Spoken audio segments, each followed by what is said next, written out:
അടുത്തത് ശ്രീ മുഹമ്മദ് മുഹസിൻ, അങ്ങേക്ക് 10 മിനിറ്റ് എടുക്കാം. സർ, ഞാൻ ഈ ധനാഭ്യർത്ഥനകളെ പിന്തുണക്കുകയാണ്.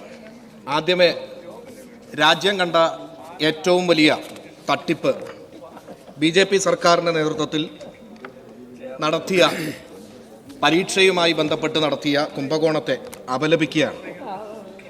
BJPയുടെ പോളിസിയായിട്ടുള്ള 1 nation 1 tax, 1 nation 1 election, 1 nation 1 language, 1 nation 1 culture എന്ന പോളിസിയുടെ ഭാഗമായിട്ട് തന്നെയാണ് 1 നാഷൻ 1 ടെസ്റ്റ് എന്നുള്ള രീതിയിൽ എല്ലാം നാഷണൽ ടെസ്റ്റിംഗ് ഏജൻസിയെ വെച്ചുകൊണ്ട് എല്ലാ ടെസ്റ്റുകളും ഒന്നിച്ച് ഒരു ഏജൻസിക്ക് കൊടുത്തുകൊണ്ട് രാജ്യവ്യാപകമായി നടത്താൻ തീരുമാനിച്ചു. BJPയുടെ ആ പോളിസിയിലെ പൊള്ളത്തരങ്ങൾ, അതിൻ്റെ പറകിലുള്ള എന്താണ് യഥാർത്ഥത്തിൽ അവരുടെ താല്പര്യമെന്ന് വിളിച്ചോതുന്നതായിരുന്നു രാജ്യം കണ്ട ചരിത്രത്തിലെ ഏറ്റവും വലിയ കുംഭകോണത്തിന് നമ്മളെല്ലാവരും സാക്ഷിയായത്. മത്സര പരീക്ഷകളുടെ വിശ്വാസ്യത നഷ്ടപ്പെടുത്തിക്കൊണ്ട് അഭ്യസ്തര വിദ്യരായിട്ടുള്ള ഈ നാട്ടിലെ യുവജനങ്ങളുടെ ഭാവിയുടെ ആരാച്ചാർമാരായിട്ടാണ് NTA നാഷണൽ ടെസ്റ്റിംഗ് ഏജൻസി മാറിയത്. തെരഞ്ഞെടുപ്പ് ദിവസം തന്നെ നീറ്റിൻ്റെ റിസൾട്ട് പ്രഖ്യാപിക്കാൻ കാണിച്ച തിടുക്കം ബോധപൂർവം ഈ അഴിമതി നടന്നു എന്നതിൻ്റെ ഏറ്റവും വലിയ തെളിവാണ്. BJP സർക്കാർ അല്ലെങ്കിൽ ഗവൺമെൻറ്റുമായി ബന്ധപ്പെട്ട് ഈ തെരഞ്ഞെടുപ്പിനെ നേരിടുമ്പോൾ അതിന് ഫണ്ടുണ്ടാക്കാനുള്ള തന്ത്രം കൂടി ഇതിൻ്റെ പിറകിലുണ്ടായിരുന്നോ എന്ന് സംശയിക്കുന്നു. ഇതൊരു ഓർഗനൈസ്ഡ് ക്രൈമും കറപ്ഷനുമാണ്. അതുകൊണ്ട് തന്നെ കേന്ദ്ര മന്ത്രി ധർമ്മേന്ദ്ര പ്രധാൻ രാജിവെക്കണം.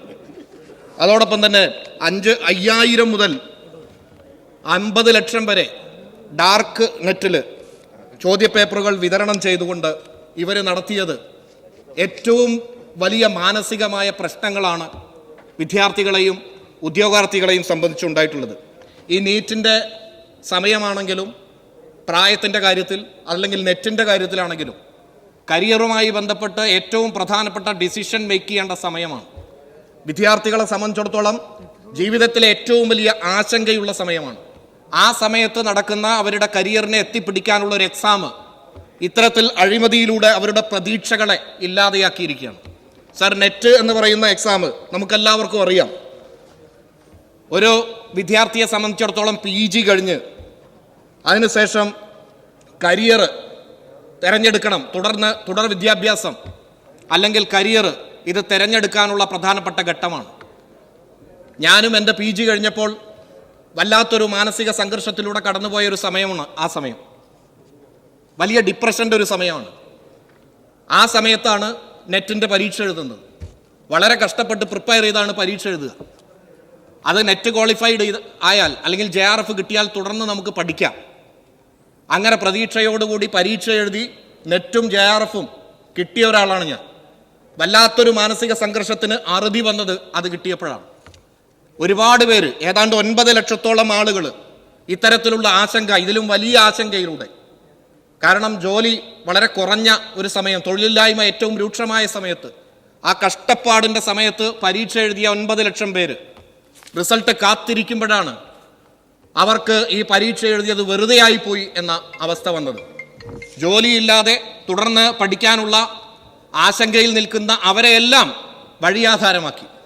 നീറ്റിൻ്റെ കാര്യത്തിലും 23 ലക്ഷത്തോളം ആളുകൾ 1,700 രൂപയാണ് ജനറൽ കാറ്റഗറിക്ക്, അതോടൊപ്പം തന്നെ 1,600 എക്കണോമിക്കലി വീക്കർ സെക്ഷനും OBCക്കുമൊക്കെ. അത്രയും 23 ലക്ഷത്തിലധികം വരുന്ന ആളുകൾ പണം കൊടുത്തുകൊണ്ട് ഈ പരീക്ഷ എഴുതിയിട്ട് ആ പരീക്ഷയിൽ ക്രമക്കേട്, വലിയ കുംഭകോണം നടന്നിരിക്കുകയാണ്. നമുക്കറിയാം, എയർ ഇന്ത്യ വിറ്റു. അതോടൊപ്പം തന്നെ ഇന്ത്യയിലെ പൊതുമേഖലാ സ്ഥാപനങ്ങളെല്ലാം വിൽപ്പനയ്ക്ക് വെച്ചു. എന്തിലധികം പറയണം, രാജ്യത്തിൻ്റെ പ്രതിരോധത്തിൻ്റെ ഏറ്റവും പ്രധാനപ്പെട്ട ഡിഫൻസിലെ പൊതുമേഖലാ സ്ഥാപനങ്ങളടക്കം വിൽപ്പന ചരക്കാക്കിയിട്ടുള്ള BJP സർക്കാർ ഈ രാജ്യത്തെ യുവജനങ്ങളുടെ, വിദ്യാർത്ഥികളുടെ പ്രതീക്ഷയായിട്ടുള്ള ആ ചോദ്യപേപ്പർ പോലും തെരുവിൽ വിൽപ്പനയ്ക്ക് വെച്ചു എന്ന അപകടകരമായ സാഹചര്യത്തിലേക്ക് വന്നു. എല്ലാം വിൽപ്പനക്കാണ് വെച്ചിരിക്കുന്നത്. ഇതിൽ നമുക്ക് അത്ഭുതമൊന്നും തോന്നണ്ട. ഈ രാജ്യത്തെ സംരക്ഷിക്കുന്ന സൈനികർ അവർ മരണപ്പെട്ടപ്പോൾ അവർക്ക് വേണ്ടി കൊണ്ടുവന്ന ശവപ്പെട്ടിയിൽ പോലും കുംഭകോണം നടത്തിയവരാണ് ഇന്ന് രാജ്യത്തെ വിദ്യാർത്ഥികൾക്ക് അവരുടെ പ്രതീക്ഷകൾക്ക് ശവപ്പെട്ടിയൊരുക്കിക്കൊണ്ട് ഇത്തരത്തിലുള്ള കുംഭകോണം നടത്തിയിരിക്കുന്നത്. ഞാൻ കൂടുതൽ അതിലേക്ക് കടക്കുകയല്ല.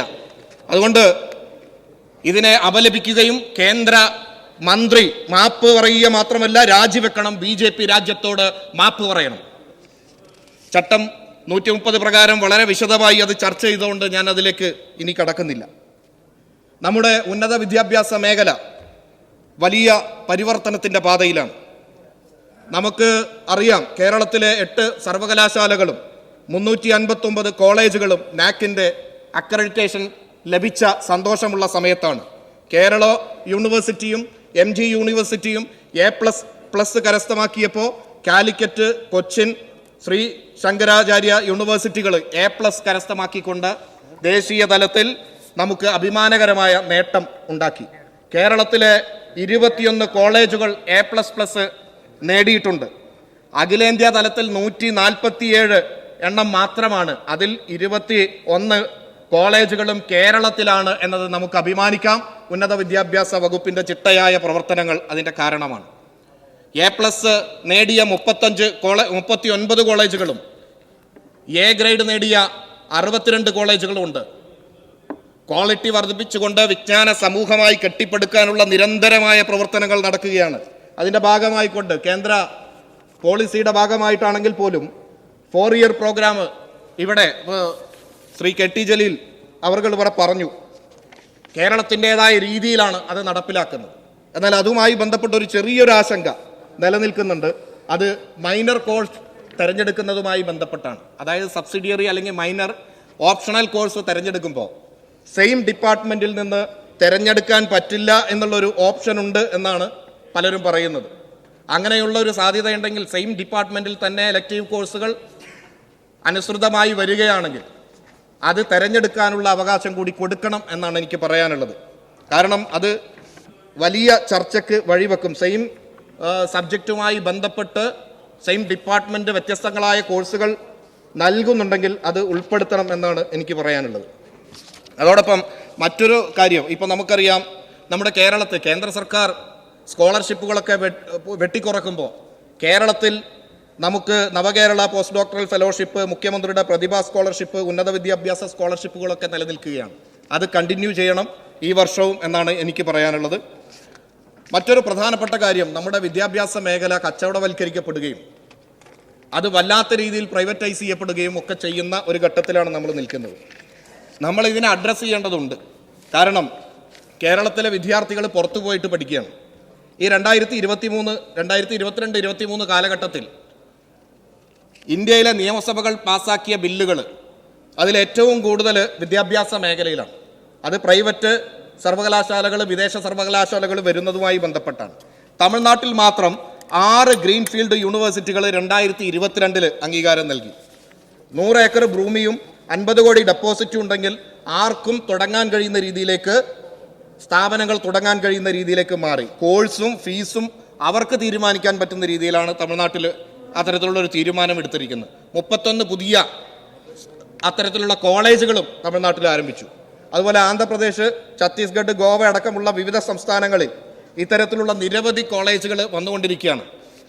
അതിൽ ആന്ധ്രയിൽ മാത്രമാണ് കുറച്ച്, അതായത് മെഡിക്കൽ, ഡെൻ്റൽ, അലൈഡ് സബ്ജക്റ്റുകൾക്ക് 50% സർക്കാർ കോട്ട നിശ്ചയിച്ചിട്ടുള്ളത്. മറ്റു കോളേജുകളിൽ 35% യൂണിവേഴ്സിറ്റികളിൽ സർക്കാർ കോട്ട നിശ്ചയിച്ചിട്ടുണ്ട്. മറ്റു സ്ഥലങ്ങളിൽ, ഗോവയിലൊക്കെ എന്ന് പറഞ്ഞു കഴിഞ്ഞാൽ സ്ഥിരം ഭൂമി കൊണ്ടും വേണ്ട, ലീസിനെടുത്തുകൊണ്ട് ഭൂമി വെച്ചുകൊണ്ട് കോഴ്സ് തുടങ്ങാൻ കഴിയുന്ന രീതിയിലേക്ക് മാറിയിട്ടുണ്ട്.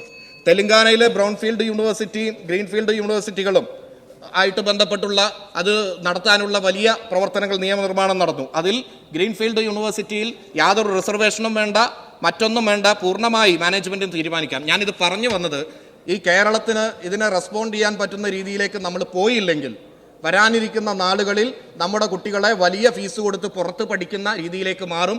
വിദേശ യൂണിവേഴ്സിറ്റികളുമായി ഇവർ ടൈപ്പ് ആയിക്കൊണ്ടുള്ള നിരന്തരമായ പ്രവർത്തനങ്ങൾ നടക്കുകയാണ്. അപ്പോൾ അതിനെ അഡ്രസ്സ് ചെയ്യുന്ന രീതിയിൽ കേരളത്തിൽ നമ്മൾ സ്ഥാപനങ്ങൾ തുടങ്ങി മറ്റുള്ള സംസ്ഥാനങ്ങളിൽ നിന്ന് ആളുകളെ ഇങ്ങോട്ട് കൊണ്ടുവരാനുള്ള പ്രവർത്തനങ്ങൾ പ്രോആക്റ്റീവായി ചെയ്യണമെന്നാണ് എനിക്ക് പറയാനുള്ളത്. പാഠ്യപദ്ധതി പരിഷ്കരണവുമായി ബന്ധപ്പെട്ട്, മൂല്യനിർണ്ണയം നടത്തുന്നതുമായി ബന്ധപ്പെട്ട നിരന്തരമായ പ്രവർത്തനങ്ങൾ വിദ്യാഭ്യാസ വകുപ്പ് നടത്തുകയാണ്. അതിൽ ഒറ്റ കാര്യമാണ് പറയാനുള്ളത്, 10ാം ക്ലാസ്സിൽ കുട്ടികളെ മിനിമം മാർക്ക് കൊടുത്ത് തോൽപ്പിക്കുന്ന രീതിയിലേക്ക് അധ്യാപകർ ചെയ്യുന്ന പ്രവർത്തനമായി അത് മാറരുത്. ആ കുട്ടികളെ 8ാം ക്ലാസ് മുതൽ തന്നെ പിറകോട്ട് നിൽക്കുന്ന കുട്ടികളെ ലേണിംഗ് ഡിസബിലിറ്റി ആണോ മറ്റ് പ്രശ്നമാണോ തിരിച്ചറിഞ്ഞുകൊണ്ട് ക്വാളിറ്റി വർദ്ധിപ്പിക്കാനുള്ള പ്രത്യേകമായ പരിപാടികൾ നടത്തണമെന്നാണ് അതുമായി ബന്ധപ്പെട്ട് പറയാനുള്ളത്. വിദ്യാർത്ഥികളുടെ മാനസിക പ്രശ്നങ്ങൾ അതിരൂക്ഷമായി വരുന്നുണ്ട്. അപ്പോൾ അത് പരിഹരിക്കാൻ വേണ്ടി നിലവിൽ എല്ലാ സ്കൂളുകളിലും എയ്ഡഡ് സ്കൂളുകളിലടക്കം കൗൺസിലേഴ്സിനെ നിയമിക്കുകയും അതോടൊപ്പം തന്നെ റെഫറൽ സർവീസിലൂടെ നമുക്ക് ഏറ്റവും പ്രധാനപ്പെട്ടാണ് ക്ലിനിക്കൽ സൈക്കോളജിസ്റ്റ് സൈക്യാട്രിസ്റ്റിൻ്റെ സേവനങ്ങൾ ഉപജില്ലാതലത്തിലെങ്കിലും ആഴ്ചയിൽ ഒരിക്കൽ കിട്ടുന്ന രീതിയിലേക്ക് മാറ്റേണ്ടതുണ്ട് എന്നുള്ള കാര്യം കൂടി അറിയിക്കുകയാണ്. ഡിജിറ്റൽ ഡി അഡിക്ഷൻ അടക്കമുള്ള കാര്യങ്ങൾ അഡ്രസ്സ് ചെയ്യാനുള്ള പദ്ധതികൾ നമ്മൾ നടപ്പിലാക്കണം. സാക്ഷരതാ മിഷനുമായി ബന്ധപ്പെട്ട് പ്രേരകമാരുടെ കാര്യങ്ങൾ, അതുപോലെ തന്നെ ആ പ്രേരകമാരുടെ പേര് മാറ്റിക്കൊണ്ട് ലേണിംഗ് സൊസൈറ്റിയായി നമ്മൾ മാറുമ്പോൾ ലൈഫ് ലോങ് ലേണിംഗ് ഫെസിലിറ്റേറ്റർ അല്ലെങ്കിൽ കോർഡിനേറ്റർ എന്നുള്ള നിലയ്ക്ക് പേര് മാറ്റുകയും വ്യത്യസ്തങ്ങളായിട്ടുള്ള കൂടുതൽ വൈവിധ്യങ്ങളായിരുന്ന കോഴ്സുകൾ ജനങ്ങൾക്ക് തുല്യതയുടെ കൂടെ പഠിക്കാൻ കഴിയുന്ന അന്തരീക്ഷത്തിലേക്ക് മാറണം. അവർക്ക് വലിയ തുച്ഛമായ പൈസയാണ് അവർക്ക് കൊടുക്കുന്നത്. അവർക്ക് നല്ല വരുമാനം ഉണ്ടാകുന്ന രീതിയിലേക്ക് സാലറി കൊടുക്കണം എന്നുള്ള കാര്യം കൂടി അറിയിക്കുകയാണ്. മറ്റു പല കാര്യങ്ങളുണ്ടെങ്കിലും സമയം കുറഞ്ഞതുകൊണ്ട് ഞാൻ ഇതിനെ പിന്തുണക്കുന്നു.